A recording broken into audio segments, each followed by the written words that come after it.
மருத்துவச்சி துணை.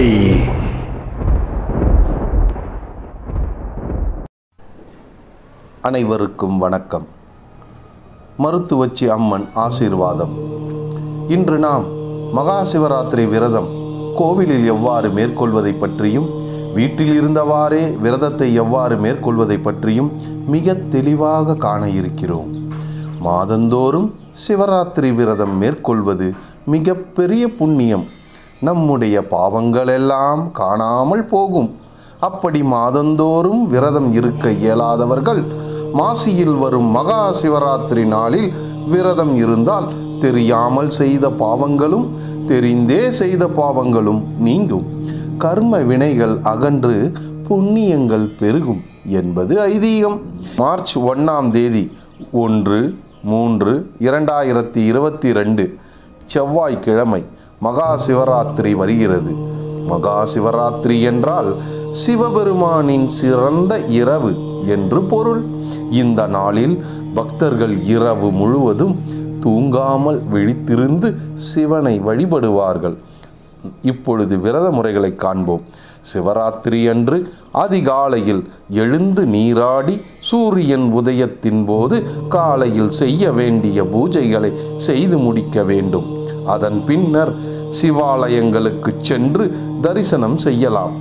விரதம் மேற்கொள்ளும் போது உணவு உண்பதை தவிர்க்க வேண்டும். சில கோவில்களில் தொடர்ந்து அன்னதானம் செய்து கொண்டே இருக்கிறார்கள். நம் உடல் உணவின்றி சிறிது வருந்தும் போதுதான் எளிதாக வசப்படும். நாம் சொன்னபடி நம் மனது கேட்கும். அதற்காகத்தான் விரதமே. அவ்வாறு கேட்கும் மனதை இறைவனிடத்தில் செலுத்தி அவனோடு சிந்தையில் இரண்டர கலந்து நிற்க வேண்டும். மறுநாள் காலை குளித்து பூஜைகள் செய்து மீண்டும் சிவாலயங்கள் சென்று விரதத்தை முடித்து கொள்ளலாம். சிவராத்திரி அன்று சிவாலயத்திற்கு வில்வ இலையுடன் செல்ல வேண்டும். இரவு கடைசி ஜாம பூஜை வரை அங்கே இருக்க வேண்டும். சிவனை வழிபடும் போது சிவாய நம என உச்சரிக்க வேண்டும். அன்று முழுவதும் சாப்பிடக்கூடாது. முடியாதவர்கள் எளிய உணவுகளை எடுத்துக்கொள்ளலாம்.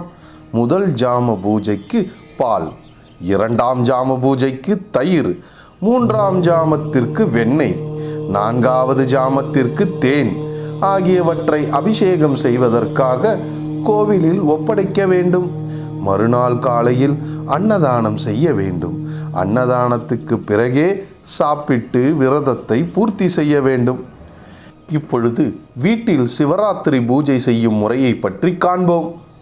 முதலில் வீட்டை மிகவும் தூய்மையாக வைத்து கொள்ள வேண்டும்.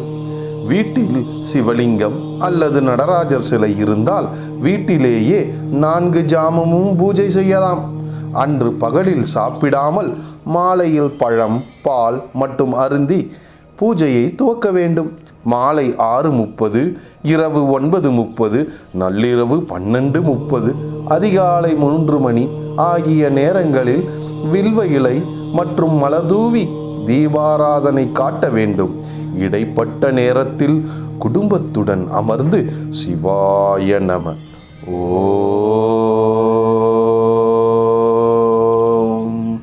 சிவாய நம, ஓம்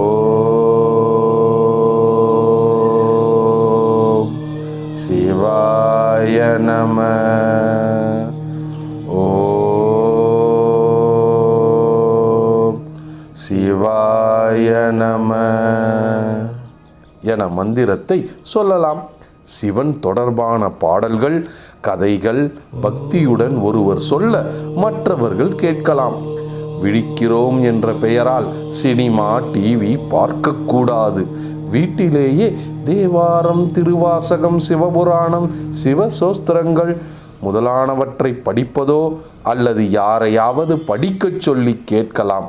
அமைதியாக சிவ மந்திரங்களை சொல்லியும் தியானிக்கலாம். சிவராத்திரி விரதத்தை மேற்கொண்டு நீங்களும் உங்கள் குடும்பமும் பல்லாண்டு பல்லாண்டு பல்லாயிரத்தாண்டு வாழ்க. இந்த மருத்துவச்சி அம்மன் ஆசீர்வாதம் உங்களுக்கு எப்பொழுதும் இருக்கும் என்று கூறி விடைபெறுகிறோம். நன்றி, வணக்கம்.